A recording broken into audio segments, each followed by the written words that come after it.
Buenas tardes. Le damos la bienvenida otra vez de nuevo con las charlas y las mesas redondas a la primera Feria Internacional Senior de la región de Murcia, celebrada en este momento en Los Alcázares. Tengo el privilegio de estar acompañado en esta mesa de personas bastante importantes, no solo como personas que las conozco de ahora o de antes, sino por su carrera profesional que está a favor de las personas de la tercera edad, que creo que se lo merecen todo. Paso a presentar a Andrea Salud Casanova Asencio, doctora en Derecho por la Universidad de Murcia con sobresaliente cum laude y mención internacional en el 2020, graduada en Derecho por la Universidad de Murcia 2013 con varias matrículas de honor, 7 de ellas en asignaturas propias de la disciplina de Derecho Civil, máster oficial de Abogacía por la misma universidad en el 2015. Es profesora permanente laboral en el Departamento de Derecho Civil de la Universidad de Murcia de 2025, tras haber sido profesora ayudante doctora en el mismo departamento desde abril de 2023. En la actualidad ocupa el cargo de vicedecana en Relaciones Internacionales e Institucionales de la Facultad de Derecho de la Universidad de Murcia, siendo la responsable de todos los programas de movilidad de estudiantado y PDI en la facultad, así como los diferentes convenios movilidad, doble grados y otros con otras universidades. Además, es coordinadora del Grupo Bilingüe de Grado de Derecho, codirectora de la Clínica Jurídica de la Facultad de Derecho de la Universidad de Murcia, directora del Seminario Permanente de Derecho Polaco en la misma facultad y codirectora del Certificado de Formación en Derecho Polaco y Europeo en la Universidad de Murcia. Y así podría estar leyendo muchísimas más cosas. Creo que ya sobradamente la estamos presentando y quiero que empiece ella a hablar un poco sobre su tema y después sigo presentando a las demás personas. Andrea, por favor. Bien, en primer lugar, me gustaría dar las gracias por invitarnos a esta feria. La verdad es que el privilegio es nuestro, el placer es nuestro de poder estar aquí en la tarde de hoy, de poder hablar sobre estos temas. Nosotros estamos muy acostumbrados a hablar en entornos más académicos y creo que cuando somos personas que estamos investigando y trabajando en materia, por ejemplo, de envejecimiento, poder referirnos a un auditorio que efectivamente está compuesto por los directos interesados, pues creo que es muy enriquecedor también para nosotros. Así que muchísimas gracias tanto por la presentación como igualmente por tenernos en cuenta para conformar esta mesa en la que además comparto con compañeros de proyecto del que en adelante hablaré. Y bueno, mi intervención se va a basar sobre todo en la presentación de un proyecto de investigación que, como digo, pues va centrado en la figura de las personas mayores, de sus derechos, de su posición jurídica, de cuestiones relacionadas también con su participación pues, en distintos estratos y ámbitos de la sociedad. Por eso nos parecía que era una buena idea comenzar esta mesa la tarde de hoy presentando este proyecto. El proyecto se denomina Socialización del cuidado de las personas mayores, un reto tras la Ley 8/2021. Claro, al fin y al cabo nosotros, por lo menos Andrés y yo, nos dedicamos, somos juristas y hablamos mucho de leyes, ¿no?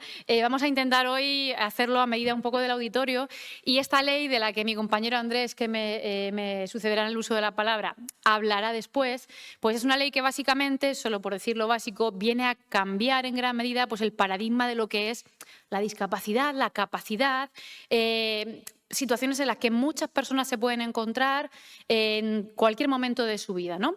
Y a tratar pues, esas situaciones en las que a lo mejor la persona puede presentar alguna dificultad desde el punto de vista de la igualdad efectiva y de la plena capacidad de todas las personas. Entonces, sin perjuicio de que él después entrará un poquito más, ¿no?, a estudiar, a explicar pues, esta ley y esta reforma. Claro, cuando sale una ley tan importante, pues nosotros desde la universidad nos vemos en casi la obligación de, cuando trabajamos estos temas, ver cómo funciona esa ley, qué cambios produce efectivamente en la sociedad y cómo podemos trasladar pues, ese sistema legal nuevo ya no solo a nuestros compañeros que estudian el derecho, sino también a la sociedad. Por eso esta clase de eventos son tan importantes, o sea, que no nos quedemos solo muchas veces en el ámbito académico, sino que lleguemos al público al que realmente se dirige nuestra investigación.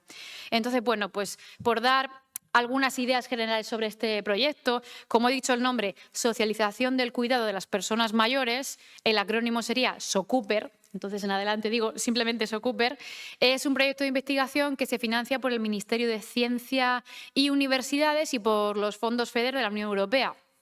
Una cosa también muy interesante de este proyecto es que el equipo de trabajo de investigadores que lo compone es de carácter multidisciplinar.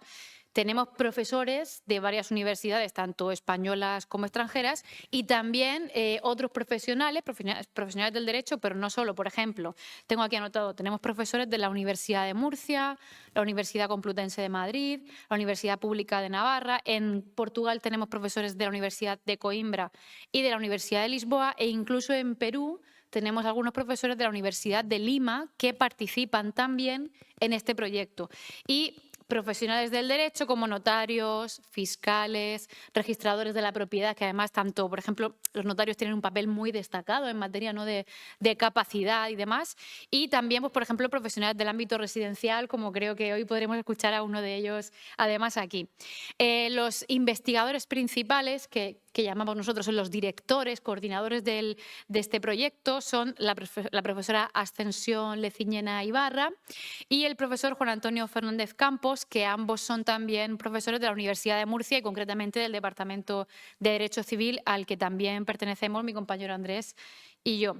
Bueno, por comentar un poco cuáles son en concreto los objetivos del proyecto. Básicamente, examinar toda esa normativa, establecer alguna clase de conclusiones que nos puedan servir a la hora de elaborar, pues, posibles nuevos textos normativos, bien sea a nivel nacional, bien también a nivel internacional o europeo, que vayan dirigidos precisamente a ese ejercicio efectivo de los derechos de las personas mayores y del derecho al cuidado. Es como ese concepto, el derecho al cuidado. Por supuesto, también reforzar esos vínculos de colaboración, pues, con otras entidades y con otros investigadores. Como digo, es un proyecto que aúna investigadores de distintas universidades y que puede haber un intercambio y un flujo de conocimiento. A lo mejor nos interesa ver qué están haciendo en Portugal en esta materia, o ellos aprenden de nosotros también algunas cosas. Y eso, pues, al final también nos va a enriquecer mucho. Esa es la idea, ¿no?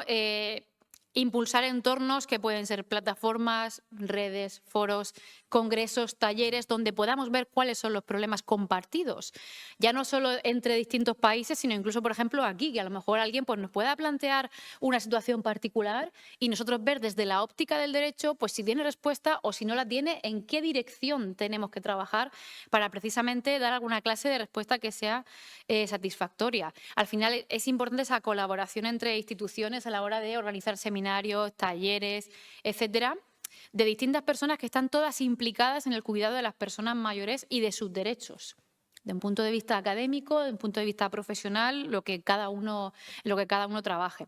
Bien, en concreto este proyecto está vigente desde el mes de septiembre de 2023 y lo tendremos en activo hasta septiembre de 2026.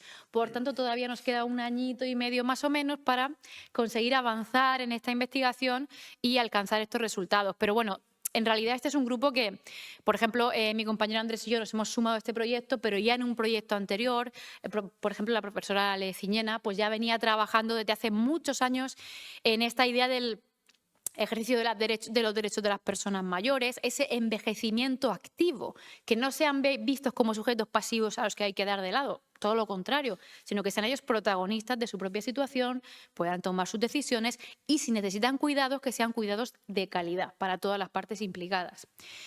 En esos 3 años de proyecto, pues obviamente una multitud de actividades, desde talleres con colectivos, con profesionales.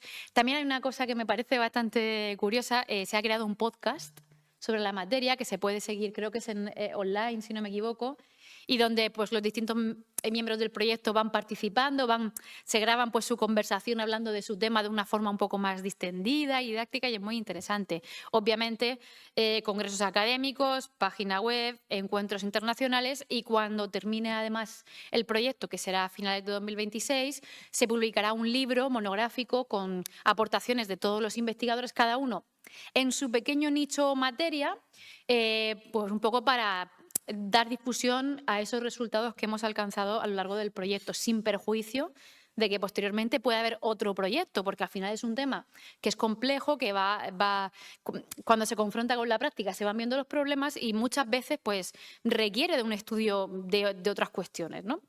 Bien, tenemos, si no me equivoco, son 6 líneas de trabajo. La primera sería el valor del cuidado en la vejez, atender un poco a esa importancia del derecho al cuidado, de esas situaciones de vulnerabilidad, aspectos también de ética en el cuidado de las personas mayores. Ya no solo es algo eminentemente legal, sino también desde un punto de vista ético, legislativo, un reconocimiento que no solo es local o nacional, internacional de ese derecho al cuidado. Tengo aquí anotado, por ejemplo, la Convención Interamericana sobre Protección de los Derechos de las Personas Mayores. Cuestiones que hay que tener en cuenta. Y, bueno, pues también incluso el cuidado desde una perspectiva de género. Es uno de los puntos también que se recogen en nuestra memoria. En segundo término, el reconocimiento normativo del derecho al cuidado. Es decir, que el propio derecho, las propias leyes, las propias normas recojan ese derecho al cuidado. Y no solo eso, sino que dispongan herramientas para hacerlo efectivo en la práctica.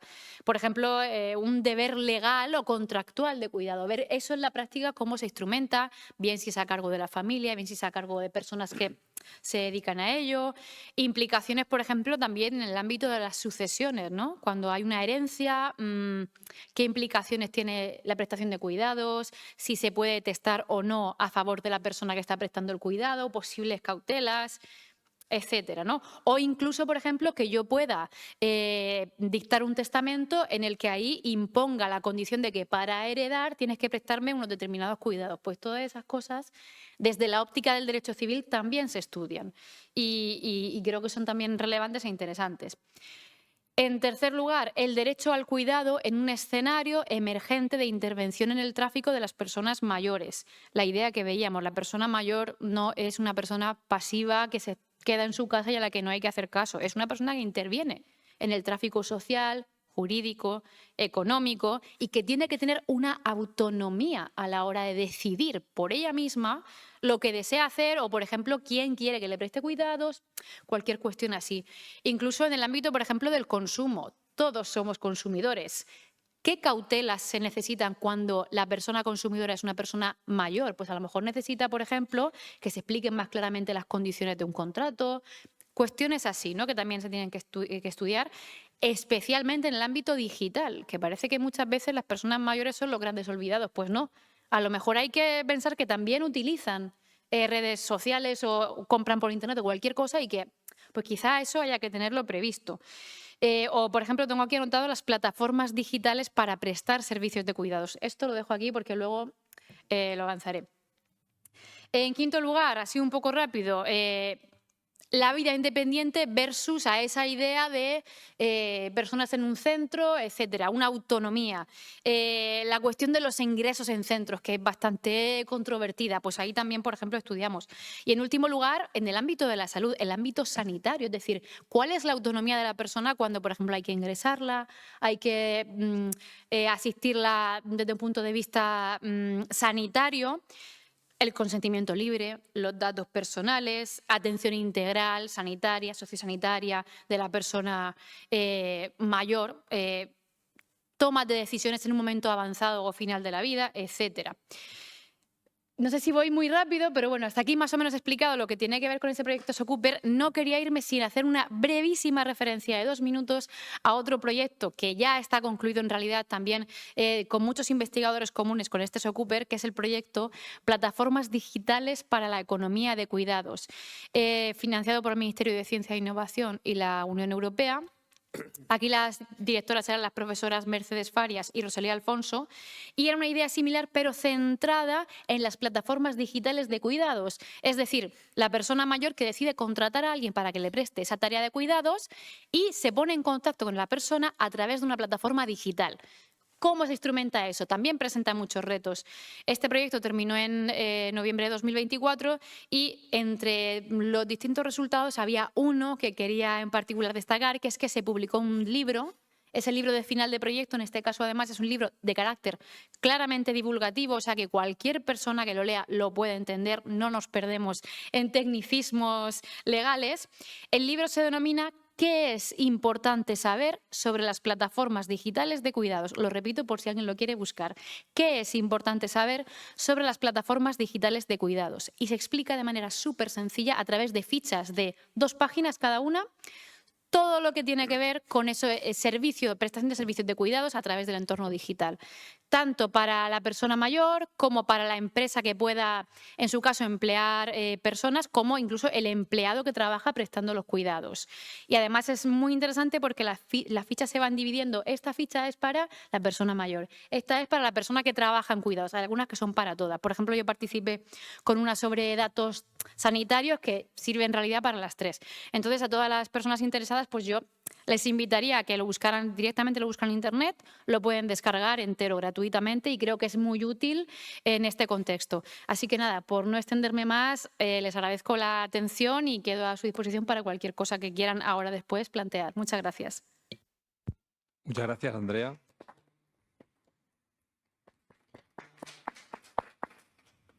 Muchas gracias por condensar en tan poco tiempo tanta y valiosa información de los trabajos de verdad que estáis haciendo. Felicidades por los trabajos. Y bueno, ahora quiero presentar a Andrés Marín, profesor ayudante doctor, acreditado a contratado doctor de Derecho Civil de la Universidad de Murcia. Ha sido investigador postdoctoral Margarita Salas en la Universidad de Alicante, doctor en Derecho con sobresaliente cum laude y mención internacional, premio extraordinario de doctorado y de grado, autor de diversas contribuciones científicas, entre las que destacan una monografía y numerosos capítulos de libros y artículos. Participa asiduamente en congresos científicos, tanto como ponente como comunicante, así como miembro del comité organizador de algunos otros. Sus principales líneas de investigación se centran en el derecho de la responsabilidad civil, el derecho de contratos y el derecho de consumo. Ha realizado estancias en investigación de la Universidad de Bolonia, Italia, y ha llevado a cabo labores de visiting profesor de la Universidad de Lille, miembro de varios proyectos de MAI financiados por la Comisión Europea y por otros financiados por el Ministerio de Ciencia e Innovación. Es igualmente evaluador externo de artículos científicos y miembro del comité editorial de revistas internacionales de reconocido prestigio. Adelante, Andrés.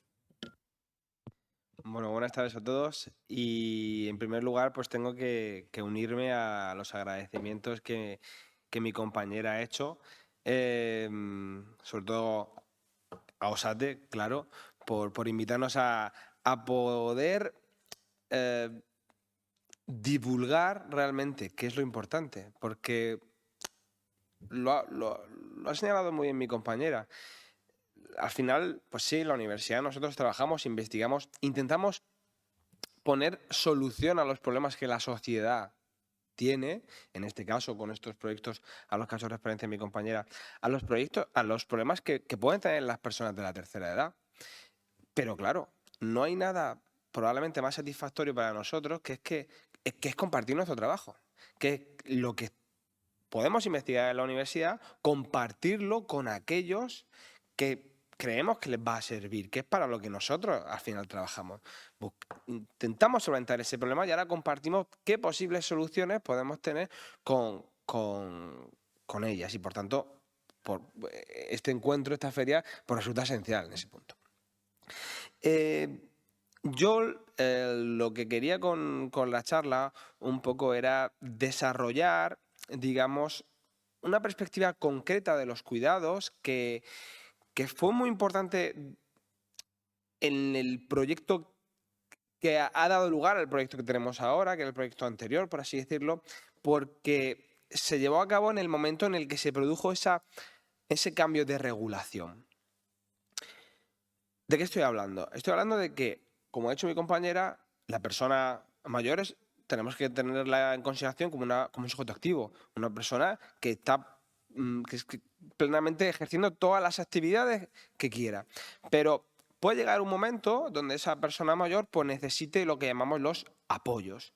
Necesite, pues, para ciertas cuestiones, ayuda en el ejercicio de ciertas actividades.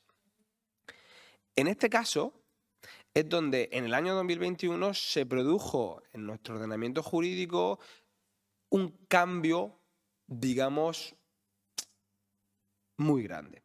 Históricamente, antes del año 2021, cuando una persona mayor o una persona con discapacidad, pero yo quiero centrarme en una persona mayor, quizá llegaba un momento donde necesitaba cierta ayuda, directamente pasábamos o íbamos a la fase de la incapacitación. Ustedes lo conocerán, cuando una persona mayor ya quizás no podía ser ella la que rigiese todas las fases de su vida, pues se le incapacitaba, se le nombraba un representante y ese representante era el que de alguna manera tomaba las decisiones de esa persona. En el año 2021 todo cambia. Todo cambia. ¿Por qué cambia? Cambia porque España en el año 2006 firma la Convención de Nueva York. En esa Convención de Nueva York, y sin yo querer ni extenderme ni usar demasiados tecnicismos en esta charla, porque al final lo importante es que se comprenda en qué punto estamos en este momento, lo que pretende esa convención es que la persona, en este caso la persona mayor, aunque exista pueda tener ciertas dificultades en el desarrollo de ciertas actividades, sea ella la que siga manejando su vida, la que en la medida de lo posible sea ella la que siga tomando sus decisiones. Y si existen algunos casos donde ella quizá por las situaciones en las que se encuentra no puede tomar esas decisiones, pues las decisiones que tenga que tomar otra persona o las decisiones que la persona mayor tenga que tomar con ayuda de otra, pero siempre basándose en lo que la persona mayor quiere. Siempre basándose en lo que la ley ha llamado la voluntad de la persona, los deseos de la persona y las preferencias de la persona. ¿Por qué? Porque esta convención y por tanto la ley que ha desarrollado esta convención en lo que llamamos el ordenamiento jurídico español, lo que pretende es tener siempre conciencia de que la persona mayor es plenamente sujeto de sus derechos. Ella tiene que ejercitar sus derechos y lo que se tiene que hacer es potenciar sus capacidades. Si necesita una persona que de alguna manera le asesore en algún punto concreto, es decir, a lo mejor una persona mayor pues es plenamente capaz de ir a comprar, desarrollar su vida, el día a día, ejercitarlo libremente, pero a lo mejor necesita cierta ayuda para vender una finca que tiene en algún sitio o para vender una casa que tiene en un sitio. Pues que tenga una persona que la apoye en esos casos, que la ayude o que a lo mejor necesita ciertas ayudas, ciertos apoyos para realizar ciertos trámites en el banco. Pues que tenga una persona que la ayude, que la asesore, pero que al final la decisión última siempre va a ser la de la persona mayor. De hecho, yo, como digo, sin querer entrar en cuestiones muy técnicas, os quería leer uno de los artículos que es probablemente el fundamental, el que ha dado lugar a toda la reforma posterior de nuestra ley. Es el artículo 12 de la Convención de Nueva York. Esa convención dice: los Estados partes, firmantes de esa convención, reafirman que las personas, habla con las personas con discapacidad, pero como no quiero en ningún caso que se asemeje a las personas con discapacidad a las personas mayores. Las personas mayores son plenamente sujetos de sus derechos, pero como digo, estamos quizá pensando en esa fase en la que la persona mayor pues, va a necesitar ayudas. Dice, tiene derecho en todas partes al reconocimiento de su personalidad jurídica. Segundo punto, los Estados partes reconocerán que tienen capacidad jurídica en igualdad de condiciones con los demás en todos los aspectos de su vida. Y tercer punto, los Estados partes adoptarán las medidas pertinentes para proporcionar a estas personas el acceso a los apoyos para que puedan necesitar en el ejercicio de su capacidad jurídica. Es decir, lo que tiene claro es que había que cambiar el modelo anterior, el modelo en el que simplemente se le nombra a una persona que es la representante de esa persona mayor y que va a tomar las decisiones, todas las decisiones sobre su vida, dónde va a vivir, cómo va a desarrollar su día a día. Ese modelo tenía que ser cambiado y es lo que se ha cambiado. Y se ha ido a un modelo donde la persona, en este caso la persona mayor, es ella la que tiene que tomar las decisiones sobre su vida. Y solo en aquellos casos en los que pues, necesite ciertos apoyos, se le nombrarán esos apoyos, se le nombrará una persona que la ayude, pero siendo siempre ella la dueña de su destino. Recuerdo que cuando se llevó a cabo esta ley se decía mucho pues, que si las personas, en este caso pues las personas mayores, en el ejercicio de su día a día, sus actividades, tienen que equivocarse, que se equivoquen. El derecho a equivocarse, pero que sea ella libremente la que tome la decisión. efectivamente ayudándola, efectivamente apoyándola con los mecanismos de los que ahora hablaré, pero que sea ella la persona, la que tome su propia decisión. Esta reforma, basada en esta ley que estoy diciendo, ha supuesto un cambio sustancial en nuestro ordenamiento jurídico y ha cambiado muchas leyes no solo a nivel privado, lo que nosotros llamamos el Código Civil, que es la norma más importante de derecho privado, sino a nivel hipotecario, hablaba mi compañera, a nivel de autonomía del paciente, a nivel sanitario, a nivel de datos. Ha supuesto un cambio fundamental. ¿Por qué? Porque en el sistema anterior simplemente se basaba en que se le nombraba una representante a esa persona y automáticamente ya esa persona no tiene ni voz, no tiene ni voto, no tiene nada. Ahora no, lo que queríamos cambiar ese modelo totalmente. Queremos que la persona sea la que tome sus propias decisiones. Con ayuda, sí, pero que sea la decisión última, la tenga la persona, en este caso la persona mayor.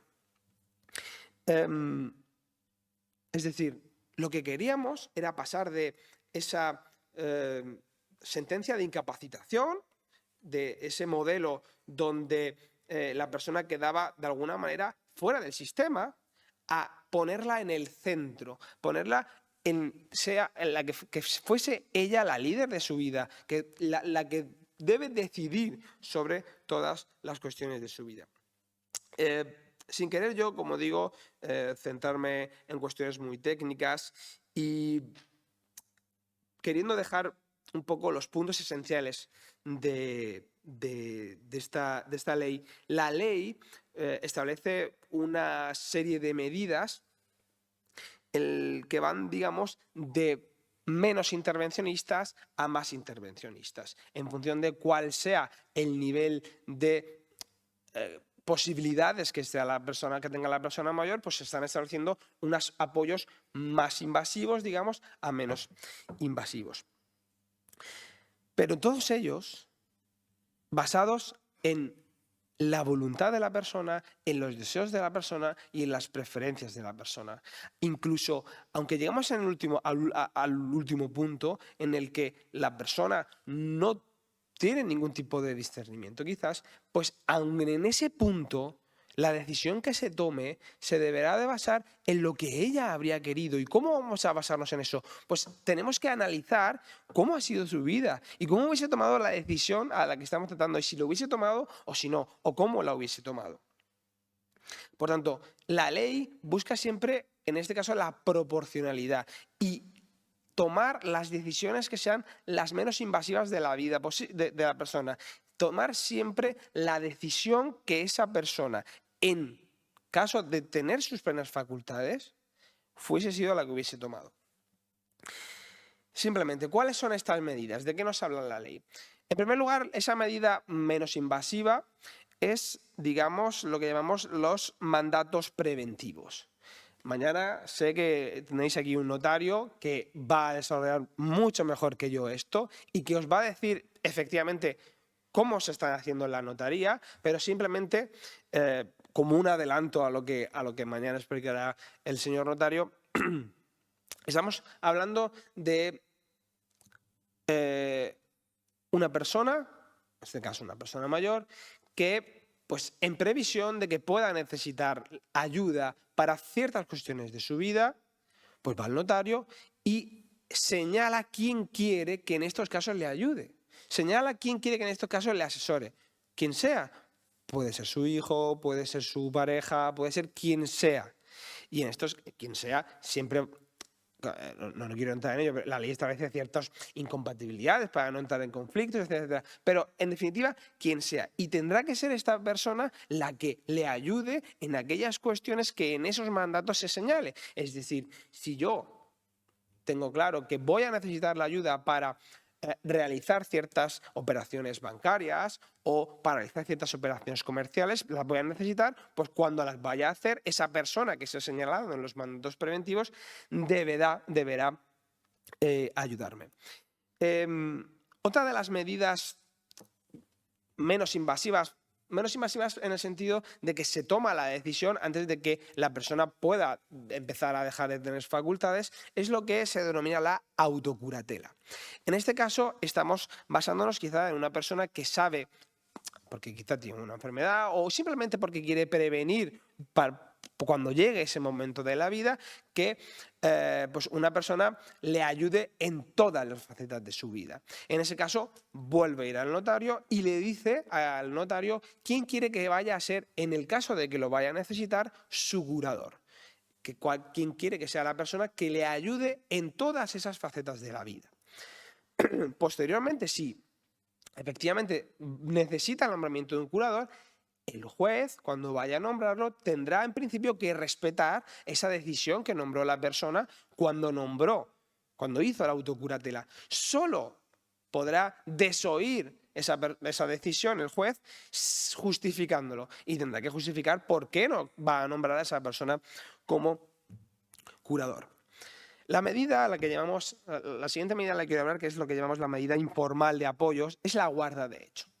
La guarda de hecho, de alguna manera, es lo que toda la vida hemos hecho con nuestros mayores. Pues que las personas cercanas de su círculo familiar pues le ayudaban en su día a día cuando lo necesitaban, punto y se acabó. Le ayudaban pues si necesitaban a realizar, como digo, una operación en el banco, necesitaban sacar una cita médica porque presencialmente no puede y tiene que hacerlo con el móvil, tiene que hacerlo con el ordenador, o la acompaña al médico porque a lo mejor necesita que le ayude. Ese tipo de cuestiones que toda la vida se han hecho, la llamamos de alguna manera la guarda de hecho. Uno de los problemas de la guarda de hecho es que en el momento en el que el legislador decide regularla, pues deja de ser de hecho para ser de derecho. Probablemente sí que era necesario regular ciertas cuestiones, pero probablemente la cuestión más importante que había que regular no la hizo.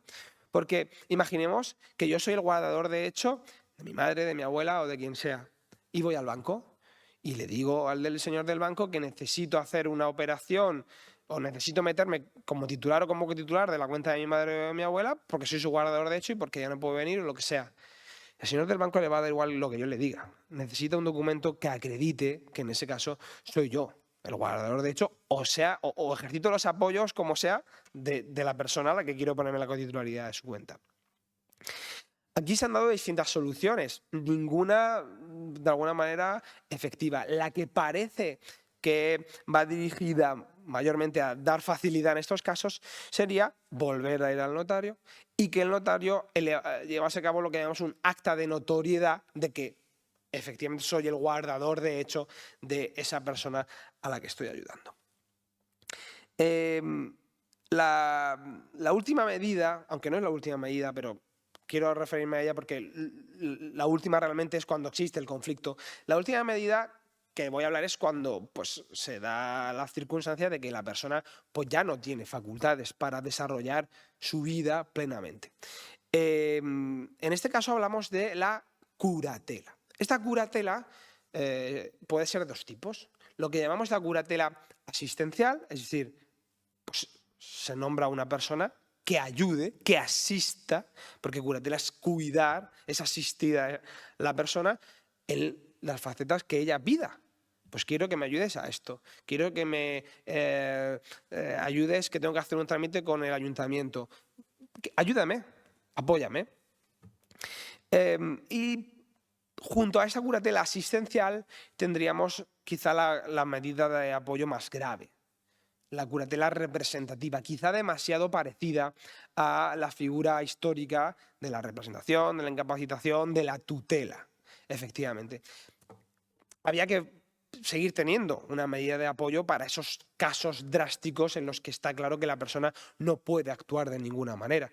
Eso como lo hemos solventado con esa curatela representativa en la que, pues sí, pues quizá esa persona que ejercita la curatela representa en ciertos casos a la persona, pero ojo, siempre respetando esa voluntad, los deseos y preferencias de la persona. La curatela tiene posiblemente mucho más desarrollo, yo no quiero extenderme, simplemente finalizar con esa última medida de apoyo, que es el defensor judicial. El defensor judicial entra a jugar el partido cuando existe el conflicto. Cuando la persona, en este caso la persona mayor, no se pone de acuerdo con la persona que la tiene que ayudar, no se pone de acuerdo con la persona que la tiene que apoyar, bien porque pues, no están de acuerdo en la misma decisión, porque la persona mayor entiende que la persona que la tiene que ayudar tiene otros intereses y por tanto no está siendo totalmente objetiva. En estos casos es cuando entra el defensor judicial. Y el defensor judicial, efectivamente se llama defensor judicial porque ya estamos en la fase judicial, hemos llegado a los tribunales porque no nos ponemos de acuerdo. Entonces, ayudará a la persona, en este caso a la persona mayor, a tomar la mejor decisión.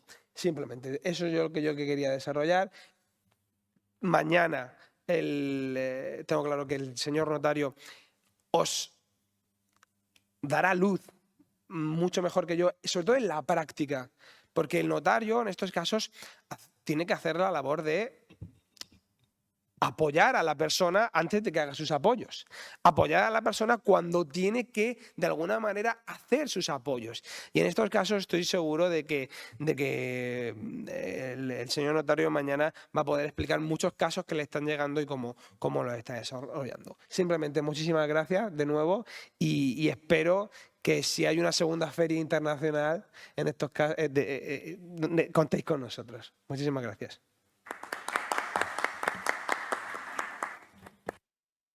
Muchas gracias, Andrés. De verdad, un placer oír y ver y comprobar que en la universidad los verdaderos profesionales estáis luchando por hacer cosas en por y en beneficio de la tercera edad, que últimamente existe mucha dejadez por parte de todos. No entro en esos temas, ¿no?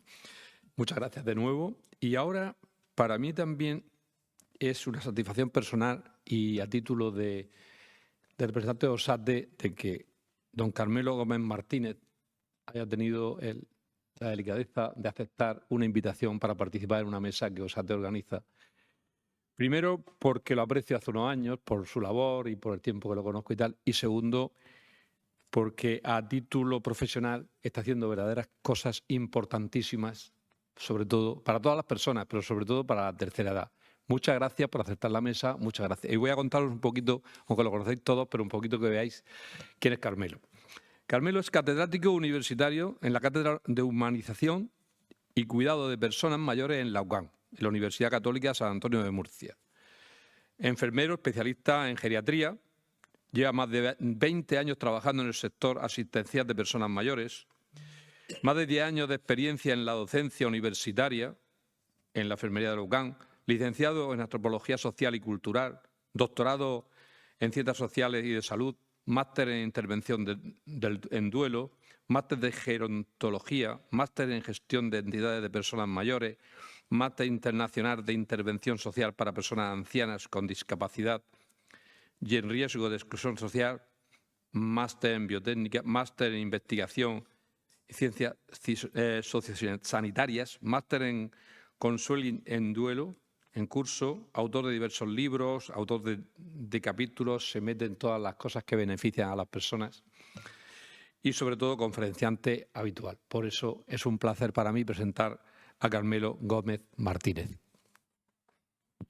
Muy bien, muchísimas gracias, Domingo. Para mí sí que es un honor que hayáis podido contar conmigo y tener esta confianza para llamarme sin problema. Yo te lo dije cuando nos conocimos, cuando nos vimos por primera vez, que me acuerdo perfectamente, 2015, en la presentación del Consejo Económico y Social. Ahí la verdad que fue una intervención importante, igual que a Raúl Nortes, que es el que ha ayudado tanto a que esto sea posible. Contad conmigo para lo que haga falta, porque todo lo que tenga que ver con mayores, sabéis que no tengo ningún tipo de problema y mientras yo pueda y tenga tiempo lo que necesitéis. Encantado también por la oportunidad de compartir una mesa con compañeros tan de tan alto nivel como puede ser Andrea y Andrés. Y en cierto modo, al colaborar también con el proyecto de socialización de cuidado a la persona mayor, persona de edad. Es un gustazo y la verdad es que se nota el nivel que tiene ese grupo y aquí en concreto se ve, vamos, seguro que una pequeña muestra de todo lo que ellos saben. Dicho esto, cuando me llamaste y me dijisteis el tema más o menos que tenemos que hablar, innovación en el cuidado de personas mayores, lo sencillo era poner fotos de gadget. Eso era sencillo. Pero creo que es mucho más complejo. Es una reflexión mucho más importante la que tenemos que hacer, porque va mezclado un poquito la parte de lo legal con la parte del marketing, con la parte realmente del interés real por el cuidado de los mayores. Por eso cuando hablamos normalmente de cuidar de personas mayores, la primera pregunta que yo me hago es, ¿qué significa eso de innovar?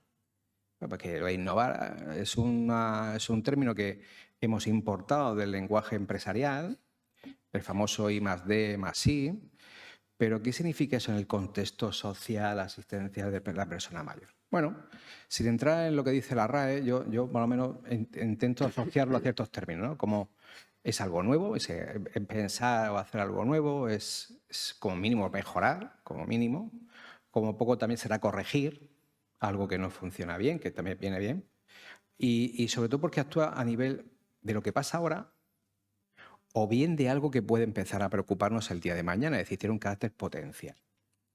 Claro, para mí es una gran contradicción, fíjate, algo de lo nuevo pensando que se enfrenta a lo que no es tan nuevo, que son los mayores.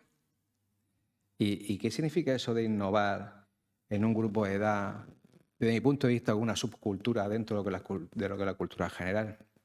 Pues de luego tecnología no es. Pero sí puede ser fuente, aunque a veces no lo pensemos, de edadismo. Puede ser también fuente de edadismo, dependiendo de la idea preconcebida que ya tengamos de lo que significa ser mayor y desempeñar ese papel en nuestra sociedad, en la nuestra en concreto. Bien, hablamos entonces, por concretar un poquito, en tres grandes partes, ¿no? Una sería la que formarían los mayores dependientes actuales, es lo que voy a hablar. ¿Qué significa eso? Los mayores dependientes futuros, que no tienen por qué ser como los de ahora.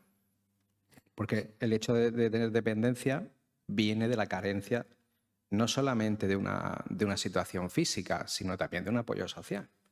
Algunas veces regulado legalmente y otras veces no regulado legalmente.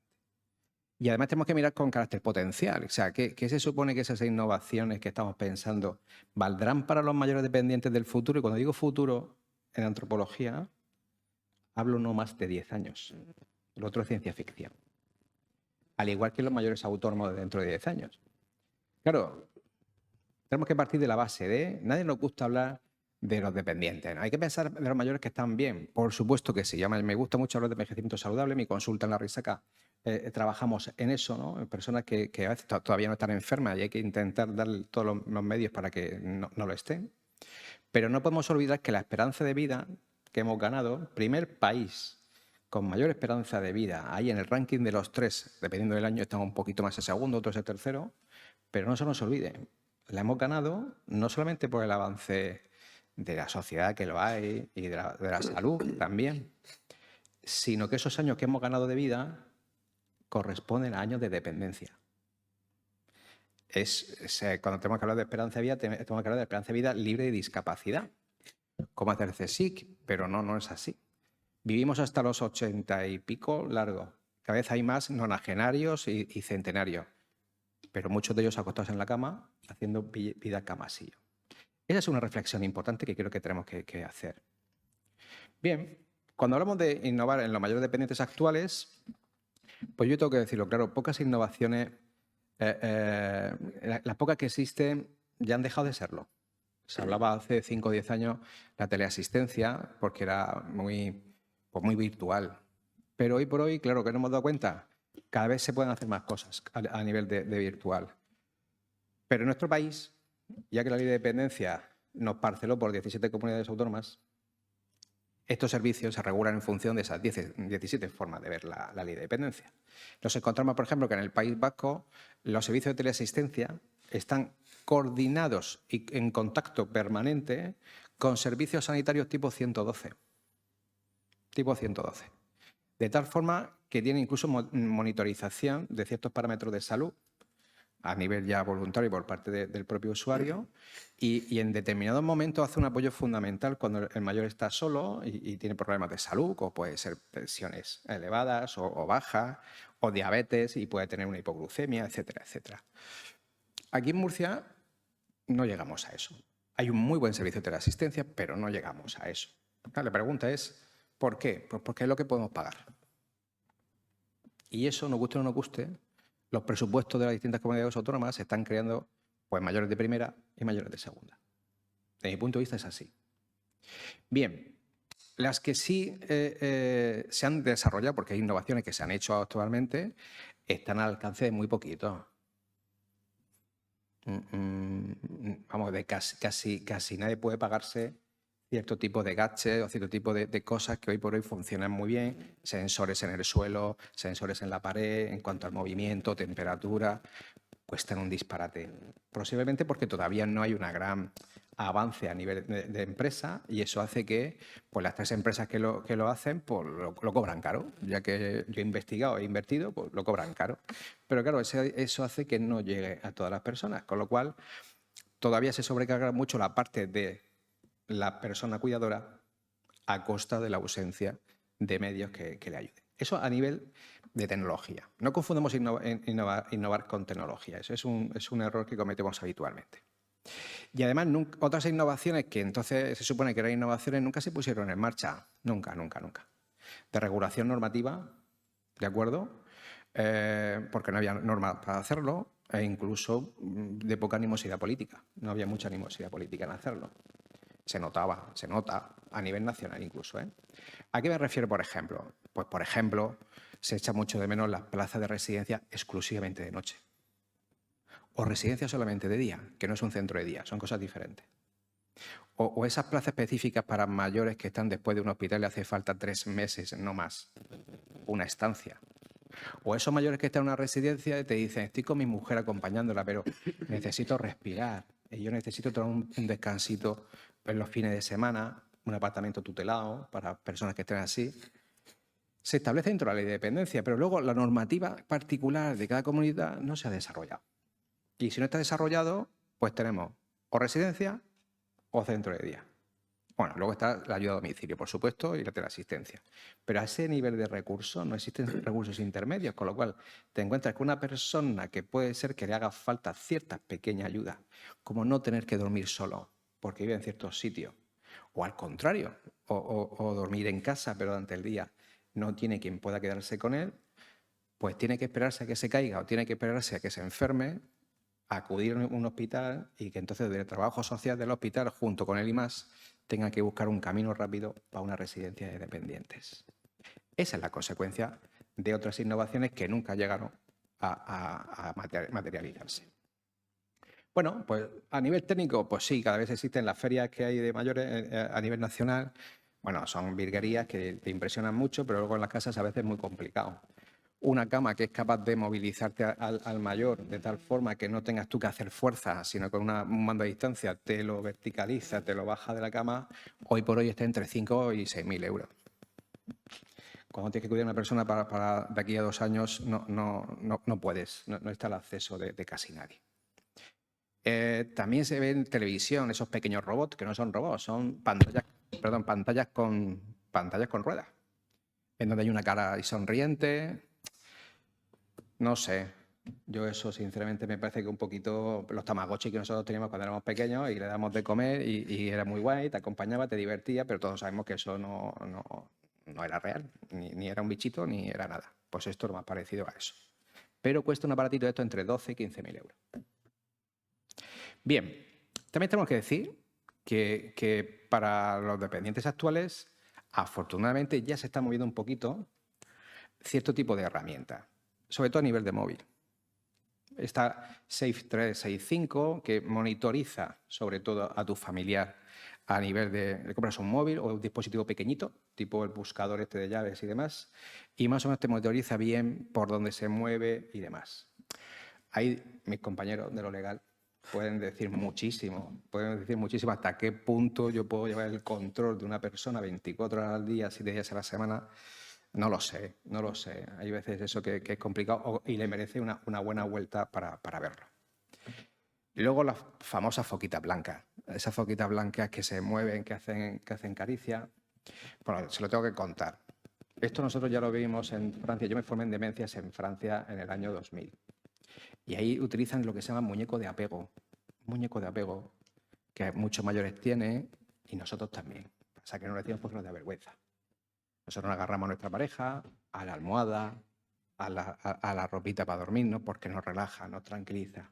Y la persona con demencia necesita un mecanismo de seguridad, que a veces son los muñecos de apego, lo que le ponen a veces a los bebés en la incubadora y le baja el latido cardíaco para no estresarse.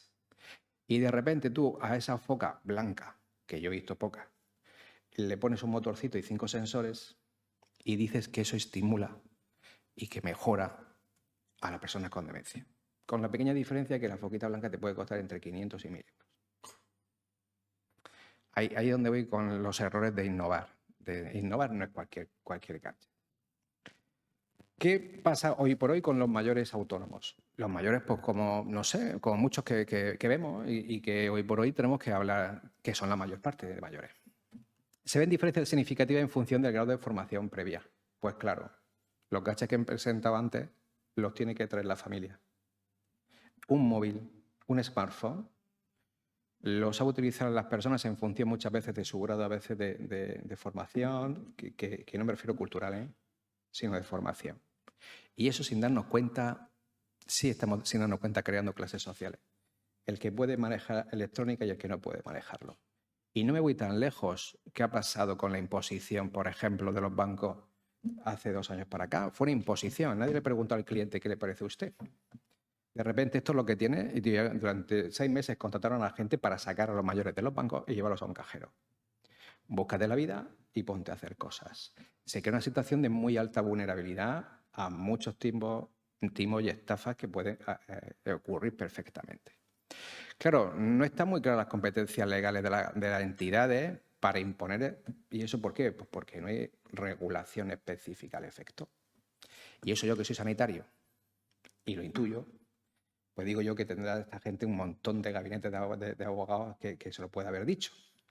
Eso nos hace ver la vulnerabilidad, no de un mayor, que estamos siempre pensando en el mayor vulnerable, el que está encamado, el que está en reserva. No, cualquier mayor, me refiero a cualquier mayor de 70 que pase por la calle. Bien, luego nos encontramos pues, con esas otras mascotas. Muchas veces vemos en televisión porque impacta mucho, parece ciencia ficción, pues esos robots así que a mí me dan mucha grima, con 4 patas, que es una cosa así, que de ahí a que le pongan la forma de un perrito no va a pasar nada o de gato, pero eso no es interactuar. E insisto, es un aparato que tú le dices que se mueva para allá, que se mueva para acá, y que haya gente que diga que eso es una mascota, no termino de entenderlo muy bien. Pero hay otras aplicaciones muy interesantes. Está Airwise, que es un sistema para simplificar el famoso teléfono de tecla, pero llevártelo a un smartphone. Y lo simplifica mucho y muy bien, y es fácil de utilizar. En la consulta yo he encontrado varios mayores que con un nivel académico bajo o no pudieron ir a la escuela y se manejan muy bien con ese sistema. Te permite, como digo, grabar cierto tipo, no solamente de números, le pones las caras, es decir, hoy por hoy es fácil, no se te van a perder con eso. También está el MediSafe, que es para el control de fármacos. Metemos los fármacos, te da las alertas, te dice cuándo tienes que ir a la farmacia. Nos puede ayudar muchísimo en lo que es en el día a día y ser más autónomos. Muchos mayores, esto hoy por hoy, por no hacerlo, tienen que estar detrás de los hijos, que le digan, y eso crea mucha baja autoestima. Y a veces el no tener que decírselo a sus hijos porque no quieran aparentar debilidad delante de un tercero hace que se cometan muchos errores de medicación y muchas entradas a las puertas de urgencia. Luego tenemos el Luminosity, que es para estimulación cognitiva, que está muy bien. Tiene algunos programas, yo he hecho ahí un poquito de ensayo de error durante estos días, pero no deja de ser una aplicación más. La mejor estimulación cognitiva para mayores hoy por hoy es la sociabilización. Una feria como la que han montado, salir, hablar con otras personas, comentar. Siempre se ha criticado la circunvalación del colesterol porque se decía que criticaba mucho a la gente del pueblo. Es sanísimo para el cerebro. O sea, esto para que se anime la gente. Y a la peluquería hay que ir 2 horas antes, no cuando te vaya a tocar, para poder empaparte bien de todo lo que pasa. Es la mejor forma. Oh, el CNI del pueblo es una peluquería. Con lo cual es muy bueno e interesante. Y luego está, por supuesto, las aplicaciones de citas. Porque se piensa que los mayores ni tienen vida sexual ni tienen vida relacional. Si me he separado, si me he enviudado, pues ya te quedas ahí, que está muy bien si uno lo elige. Pero hay gente pues, que siempre ha dado corte por estas cosas del que dirá. Pues ya hay aplicaciones específicas donde con cierto tipo de anonimato, pues puedes tener tus propios perfiles, pues igual que está, no sé, los Tinder estos, alguna cosita de estas, pues hay aplicaciones concretas y eso es muy sano porque es una forma también de salud de las personas. ¿Qué pensamos entonces con los mayores dependientes del futuro? Pues se van a desarrollar sobre todo a nivel de cuidados informales, porque ni la residencia, ni los centros de día, ni nada por el estilo va a poder atender. Hoy por hoy, cuando hablamos de atención a mayores, todo el mundo piensa en residencia y centro de día. Y hay que recordar que las personas que hay en una residencia en este país solamente es el 5% de mayores de 65. El otro 95% está en sus casas. Por lo tanto, tendremos que ir también a ese 95% sin excluir al resto. Si no se desarrolla normativa específica al efecto, el buen catálogo de servicios de dependencia, aumentándolo o bien especificándolo, se corre el riesgo de marginación social y, por supuesto, de volver otra vez al modelo de beneficencia. Y eso es anti-innovación. Si vamos hacia atrás, es anti-innovación. Y, por supuesto, hay que dar más potencial a la telemedicina, por supuesto que sí, y va a tenerlo. Pero tenemos un gran conflicto ético por posible discriminación de los más vulnerables, más todo el camino que le queda a lo legal para desarrollar la gestión de ese tipo de servicios, historia clínica, confidencialidad, quién va a tener las bases de datos, cómo se va a acceder. Bueno, ahí ya con mayores dependientes en el futuro, si la cama de antes les parecía una cosa, pues hay ya camas que parecen naves espaciales. Hay camas que ellas solas son capaces de hacerle los cambios posturales a la persona. Esa cama hoy por hoy está en torno a los 12.000-15.000 euros. Y claro, entendemos que no es algo al alcance de cualquiera. A los autónomos del mañana, me refiero de aquí a 10 años, pues va a haber más desarrollo de tecnología, por supuesto, más domótica domiciliaria, estoy clarísimo, sobre todo las compañías privadas de salud son las que han empezado por ahí.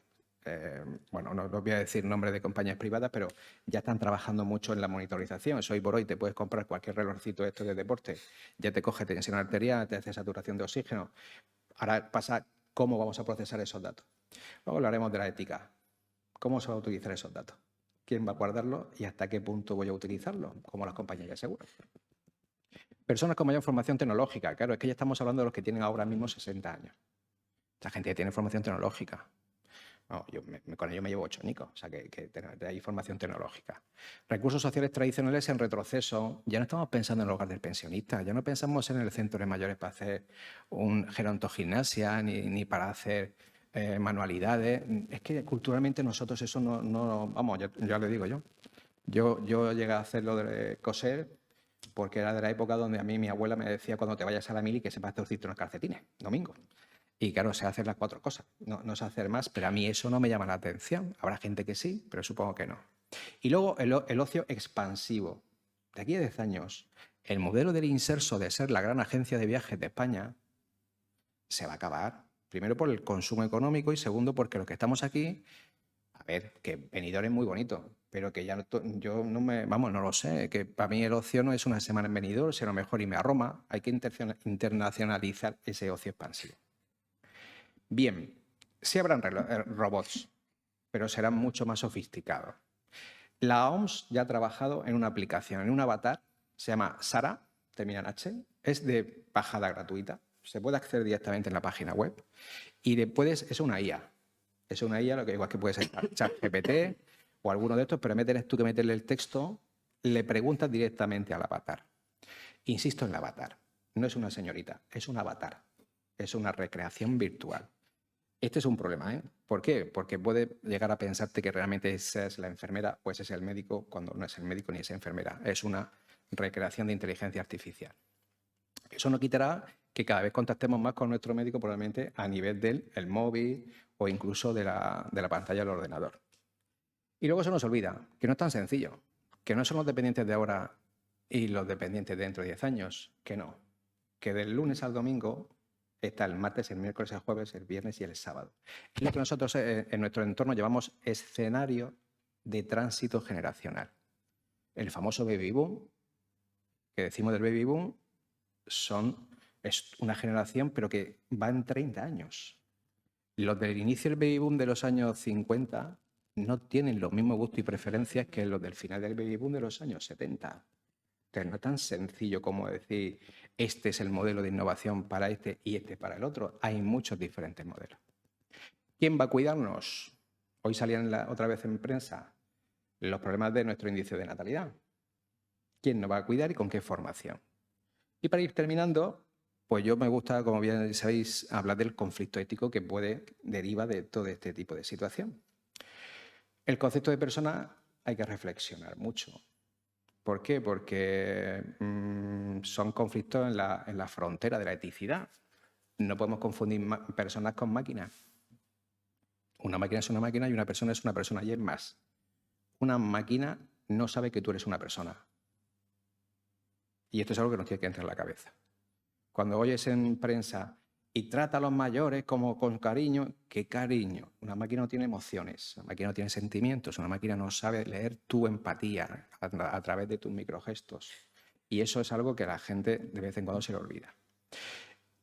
Y este punto yo creo que se resume diciendo, como enfermero que soy, que solo una persona puede cuidar de otra persona. Ni una máquina, ni una aplicación, ni un software. El calor humano es insustituible por eso. El cogerte la mano con cariño, con aprecio, con consuelo, es insustituible, por mucho que haya una máquina, un robot que te lo pueda coger igual. Por supuesto, la regulación legal de los datos. Adelanto un poquito antes, pero la telemedicina no está suficientemente regulada. El problema de la propiedad de nuestros datos.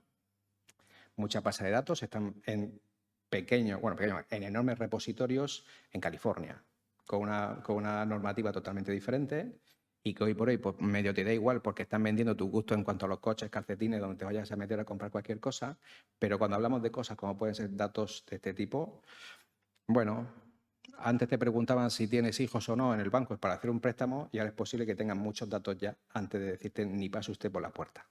Y esto es algo que hay que tenerlo muy en cuenta. Las grandes trabas de la historia clínica. Si tenemos hoy problemas, por ejemplo, aquí en Murcia con el OMI y el Selene, que son aplicaciones de datos, uno en primaria y otro en el hospital, y aquello todos sabemos los que trabajamos en el sistema, lo complejo que es que dato para allá de un lado para otro, y imagínate lo que es la historia clínica en general. Y por último, la IA nunca va a sustituir a los profesionales, jamás. Lo hablamos ayer también en otra jornada de inteligencia artificial.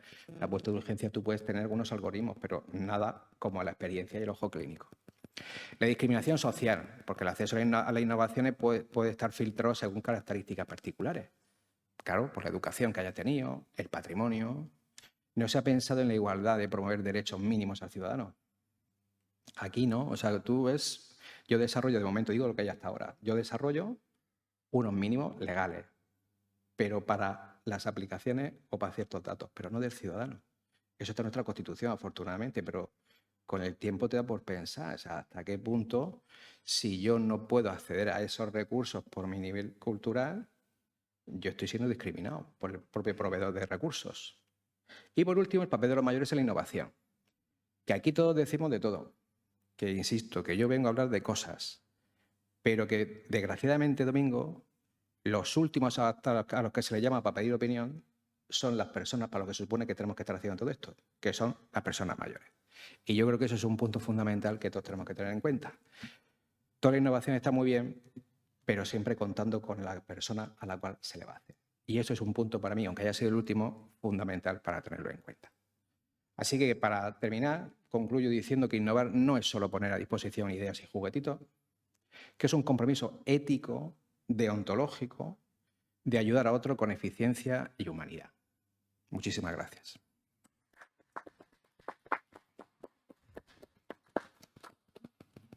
¿Alguna pregunta? El micro, por favor.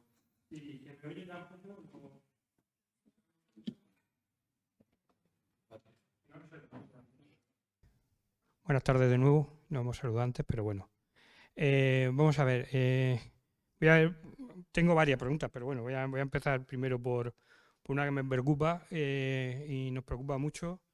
Es para Andrés sobre el tema que hemos hablado de las medidas de las medidas, sobre todo la que pensamos muchos de los profesionales que trabajamos en esto y que hemos hecho, que es una medida que creo que la ley es la que quería que estuviese en primer lugar, que es el guardador de hecho. Por lo que has comentado, el guardador de hecho es la persona que siempre nos ha cuidado y demás. Y ha hablado de una cosa, de un problema grave que es, vamos a decir, cómo se prueba que soy el guardador de hecho. Has comentado, y ya hablando con notarios y por la experiencia de otros cursos que hemos hecho y a los que he asistido, incluso con Accesión Leciñena, que en alguno que he asistido, la problemática, por ejemplo, que has hablado de ir al notario a que haga un acta de notoriedad. Hablando con los notarios, pues tiene el mismo problema, que cómo acredita ante el notario que tú eres el guardador de hecho. Es que tiene el mismo problema que si va a otro sitio. O sea, que al final muchos de los notarios no quieren hacer actas de notoriedad, o por lo menos no quieren hacer acta de notoriedad, porque cualquier persona que vaya a decir voy a hacer que soy guarda de derechos no lo hace. No sé si, bueno, no lo has comentado, pero lo digo yo, para el caso de los bancos, la Fiscalía General del Estado y los principales bancos que firmaron un protocolo para ver qué documentos o qué documentación podían presentar las personas que eran guardadas de hecho para acreditarlo y que no le pusieran pega en el banco. Pero aquí hay otro problema. Y eso es lo que quería que comentase. Si tenéis datos, y por lo que la experiencia que tengo, si tenéis datos, si ese protocolo o esa documentación que los bancos solicitan, porque lo has comentado, se están aceptando por los bancos. Porque creo que no se están aceptando, porque puedes firmar un protocolo a nivel general y dar, pero llegar a la sucursal de aquí enfrente que tenemos de cualquiera de los bancos que hay, no llega. Entonces la persona que llega con esa documentación se ve que aunque le dicen que no te doy un extracto de cuenta de la cuenta porque tú no me has acreditado. Y vienes diciéndole, oye, que sí, mira, que te traigo esto que dice tu protocolo y no lo... si sabéis algo o habéis estudiado dentro del programa, si esas cuestiones se están dando, porque lo que estamos viendo que el guardador, de hecho, siendo la figura estrella, que creo que es la figura estrella de las medidas de apoyo en la legislación que se intentó poner para evitar ir al juicio, a los juzgados, no se está llevando a cabo. Eso, si queréis, la hago o hago luego la pregunta, me contesta y después hago otras preguntas. Sí, pero bueno, contesto. A ver, por partes. Me parece muy bien eso que has dicho, porque es verdad. El apoyo más importante debía y debe ser la guarda de hecho. Siendo eso así, también quiero apuntar que, claro, porque no he hecho referencia a la charla, pero creo que es importante. Sí, la guarda de hecho debería ser siempre el objetivo, porque al final la ley lo que pretende es ir al tribunal solo cuando ya no haya otra posibilidad. Siendo eso así, claro, se ha generado un problema con las incapacitaciones previas a la ley. Cuando entra en vigor la Ley 8 de 2021, lo que nosotros llamamos las disposiciones transitorias son, vale, ocurría algo con una ley anterior, ahora tenemos una ley que cambia lo que ocurría con la ley anterior, ¿qué hacemos con eso? Es decir, en este caso es, ¿qué hacemos con las personas que están incapacitadas que tienen un tutor? Ya no pueden tener un tutor porque ya no existe la figura del tutor legalmente. Quiero mencionar esto porque, claro, sí, efectivamente, la guarda de hecho debía ser la medida estrella. El problema es que la medida estrella está siendo la curatela,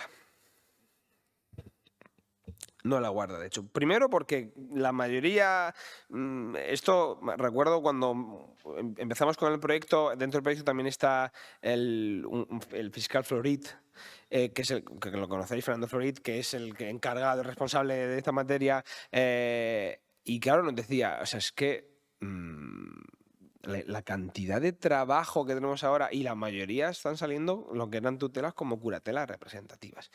Simplemente quería decir eso porque creo que hay que ponerlo de manifiesto, porque la medida tiene que ser la guarda de hecho, pues entonces vamos a eso. O sea, vamos a desjudicializar los apoyos.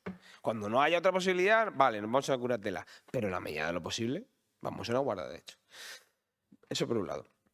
En el ámbito del proyecto, mi ámbito de estudio es, de hecho, las cuestiones contractuales en el caso de las personas mayores. Y en concreto, claro, cuando en el ámbito del proyecto me salta la noticia de, es que no recuerdo el señor que puso de manifiesto que ha creado la plataforma, la de Soy anciano, no tonto, no sé si supongo que la conoceréis, que ha sido un poco también respecto a los bancos el que ha llevado a cabo la batuta. ¿Qué pasa con esa recomendación de la Fiscalía? Pues que es una recomendación. Sí, pero que efectivamente. Entonces, datos no tengo. O sea, datos no tenemos porque no creo que tampoco. Primero porque no los he buscado. Y segundo porque creo que los bancos no lo van a dar si está cumpliendo o no.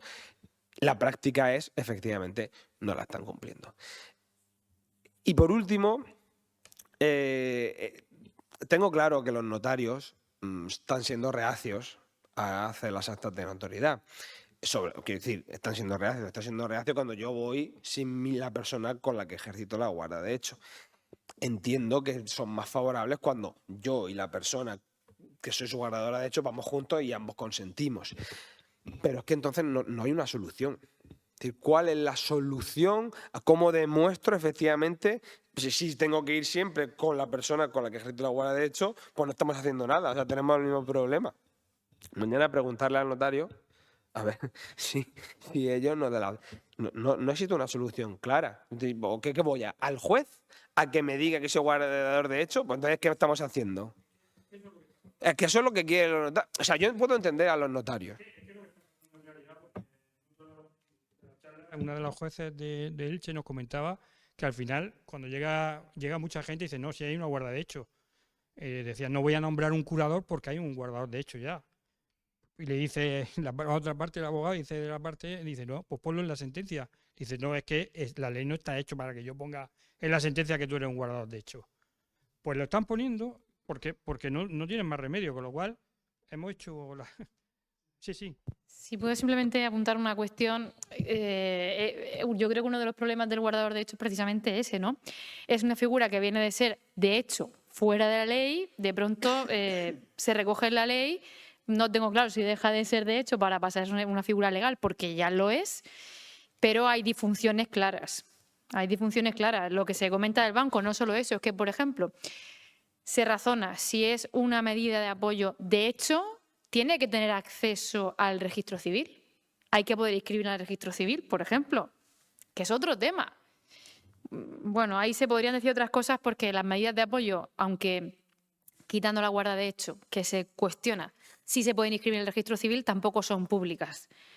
Entonces ahí, bueno, ahí desde el punto de vista contractual hay otros problemas, ¿no? Por ejemplo, la persona que tiene una medida de apoyo y que la necesita para realizar X contrato, tú vas a contratar con ella, pero no puedes saber si tenía una medida de apoyo predispuesta o no, lo cual posteriormente te puede sujetar a una posible anulabilidad del contrato. Son temas un poco más técnicos, ¿no? Pero realmente yo creo que la ley tiene sus vericuetos que quizás en la práctica no son tan sencillos de aplicar, ¿no? Y uno de los grandes ejemplos es el de la guarda de hecho. Y de hecho en el ámbito del registro civil se pregunta mucho, ¿se puede escribir? ¿No tiene sentido escribirlo cuando es una situación supuestamente de hecho? Luego otra cuestión que también hay ahí, situación de hecho, cuando por ejemplo ese guardador de hecho tiene que realizar algún negocio de cierta entidad económica, como puede ser la compraventa de una finca, muchas veces tenemos que recurrir a autorización judicial. No necesariamente a que el apoyo pase a ser formal como el de un curador, bien sea representativo o asistencial, pero en ocasiones sí que hace falta la autorización del juez para ciertos negocios. Entonces es como un paso adelante importante, pero que a la vez, por esa doble dimensión de medida de hecho, pero a la vez medida que se ha legalizado, pues está en una especie de limbo, que bueno, esto seguramente nuestra compañera Ascensión Leciña lo explicaría muchísimo mejor porque es de las mayores expertas en España de la guarda de hecho. Pero creo que no cabe negar que la figura tiene también pues su controversia y sus luces y sus sombras. Y perdón porque le estaba preguntando a Andrés, pero por apuntar un poco alguna cuestión también, por ejemplo, en ese marco del registro civil, que no se habla mucho de ello, pero también está ahí y al final... Pero es que tiene el mismo problema. Vas al registro civil y ¿cómo podrás crear el guardador de hecho ante el registrador? Claro. Es que tiene el mismo problema. Claro. Por eso se dice que en principio no debería ser objeto de inscripción registral. Sí se ha aceptado alguna vez que sea objeto de anotación, que es otro tipo de inscripción registral, pero con menor valor probatorio. Igual me estoy metiendo mucho en la parte técnica, pero bueno, un poco por dar la respuesta a eso que no está clara tampoco, igualmente. Y bueno, ya para Carmelo. ya nos conocemos muchos años. Por eso A ver, Carmelo, en el tema que has comentado de innovación, has dicho algo sobre en ética, la ética y que es uno de los puntos que creo que falla en el sistema, como tú has dicho, falla principalmente porque la ética se ha quedado fuera del sistema, desde mi punto de vista, y creo que coincido contigo en eso. ¿Sabes tú que, por ejemplo, la necesidad que existe de que haya comités éticos a todos los niveles para que se regulen las situaciones que quedan fuera vamos a decirlo así, de una situación normal que debería ser así y que hemos, vamos a decir, automatizado de tal forma que hemos despersonalizado la situación. O sea, hemos pasado a ser, como tú has dicho, de ser personas, las personas mayores, a ser simplemente números. ¿Hasta qué punto piensas que los comités éticos, era mi pregunta, pueden hacer una salvaguarda o ayudar de alguna manera a que vamos a decir, que las personas pasen a ser o vuelvan a ser personas con derechos, sobre todo con derechos y vamos a decirlo también, con obligaciones, porque hay una cosa que creo que ha intuido, las personas mayores también tienen sus obligaciones y hay que cumplir con sus obligaciones. Y no se les deja, como has dicho, la tutela sigue por ahí y no se les deja cumplir con sus obligaciones y equivocarse. ¿Hasta qué punto, por eso digo que esos comités éticos son necesarios o deberían y pueden ser una solución? La pregunta es buenísima. Voy a intentar resumirla todo lo que posible en 3 puntos que yo por lo menos me he desglosado conforme me ibas preguntando, Raúl. Y agradecido por la pregunta. Fíjate que una parte de la ética, que es la bioética, a veces cuesta trabajo, por eso tenemos asesores jurídicos, tenemos a Ana Belén Andreu, catedrática de Derecho Civil, en un comité de ética, y el cual soy compañero. Pues imagínate, ¿para qué? Para que de vez en cuando tiene que recordarnos como buen Pepito Grillo, no o sí. Y en sanidad es verdad que hace muchos años que tenemos claro que la autonomía de la persona es fundamental. Estaremos más de acuerdo, menos de acuerdo, tenemos que intentar hacer hincapié en averiguar, como antes decían tanto Andrés como Andrea, la parte de la capacidad, la competencia. Hablamos de capacidad, pero luego está la parte de la competencia, que ahí está un matrimonio regular de avenido, un matrimonio de hecho, todavía no es muy... Pero cuando hablamos de comité de ética en general, ahí van esos 3 puntos. El primero es que en nuestras propias facultades, con los años hemos tomado las asignaturas que tienen que ver con la deontología y con la ética. Para mí es la base y suele ser, en mis tiempos se decía María y ahora se le dice de competencia blanda. Están las competencias duras y las competencias blandas.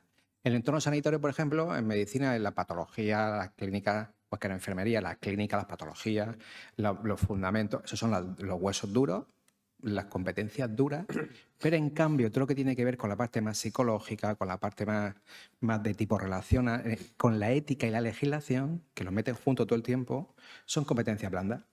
Pues todo hay que quitárselo pronto.